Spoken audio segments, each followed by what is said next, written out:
அச்சங்கோவில் அரசன் என்போம்,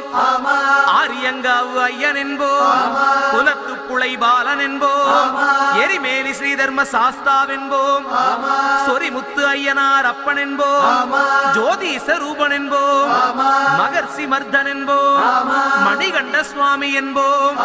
சுகுணவிலாசன் என்போம், சுந்தர ரூபன் என்போம், ஜாதி மத பேதமில்லா கடவுளாம், சத்திய வடிவான தெய்வமாம், ஆபத்தில் காப்பவனாம், அன்னதான பிரபுவாம், உலகத்தின் முப்பற்ற தெய்வமாம், சோதனைகள் செய்வானாம், ஆனா கைவிட மாட்டானாம். அப்படிப்பட்ட சாமி ரொம்ப சிறுசையா, ஆனா சக்தி ரொம்ப